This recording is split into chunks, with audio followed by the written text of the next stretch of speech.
With technology, it's possible to connect people across the office or around the globe. Managing webinars calls for a unique skill set in order to manage technology without participants in the room with you. Today, you're going to observe an online webinar to learn more about how to effectively present your message and interact with your audience. Pay close attention to the presentation style and facial expressions of the presenters. Professor Richardson and artist Margaret Thomas are presenting a webinar exploring the differences between two styles of painting, Impressionism and Realism. The focus here is not the subject matter, but the webinar techniques demonstrated. Well, thank you all for joining us. I'm Peter, your webinar facilitator. Now, I'm here to make sure we follow the agenda, which you should have received via email, and I'll also watch the time and take any questions you have. Our presenters today include artist Margaret Thomas and Donald Richardson, esteemed art professor and historian. Hello, everyone. Thank you, Peter. It's a pleasure to be here. Welcome, everyone. Professor Richardson and I are excited to discuss Impressionism and Realism with all of you. Are we ready to get started, Peter? Yes, but one note to everyone before we begin. Now, as our experts discuss the differences between Impressionism and Realism, please feel free to send in your questions by using the chat feature on our site. Wonderful. Thank you, Peter. Let's begin with some definitions. Let's talk about Impressionism.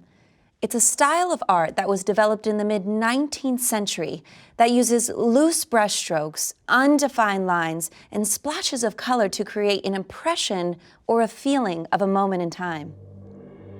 Peter began the webinar by introducing the presenters, mentioning the agenda, and explaining his role as the facilitator. He then reiterated the topic of discussion and invited participants to post questions.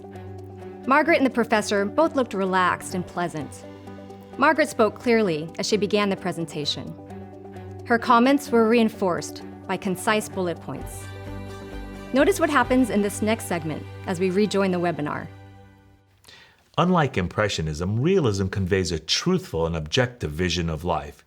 You can see that every detail is crisp and well defined in this painting by a chief proponent of realism, Gustave Courbet. Notice the difference in this painting by Alfred Sisley, a famous impressionist. You can see that details are muted, appearing slightly out of focus. We have a question from Sue who asks, isn't realism meant to portray real life without romanticizing it?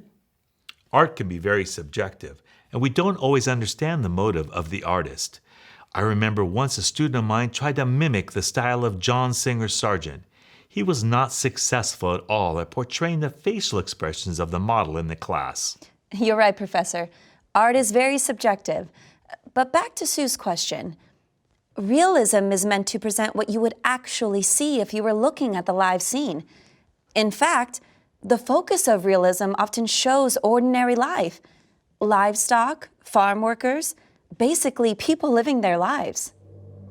Peter presented a question, and when the professor's answer started to stray, Margaret quickly brought the focus back to the question and answered it succinctly. Then she returned to the outline and the slides they'd prepared.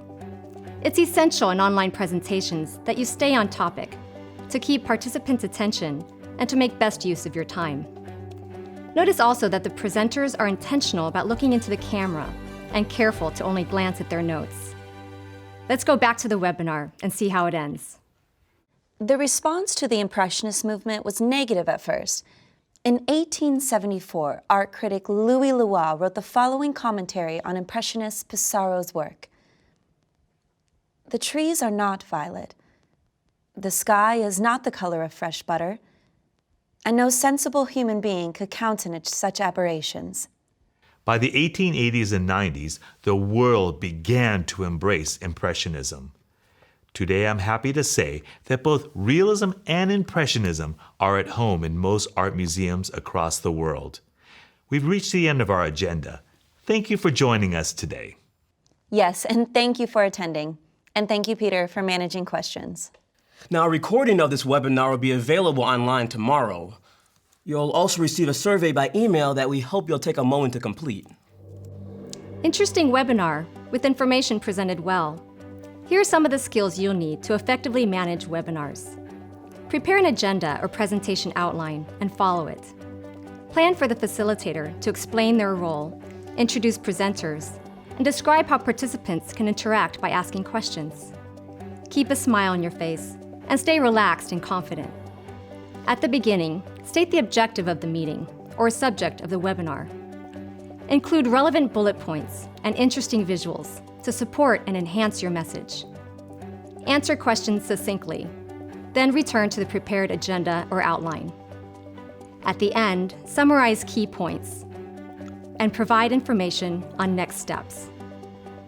I hope this video helps you skillfully and effectively manage your next webinar or online meeting.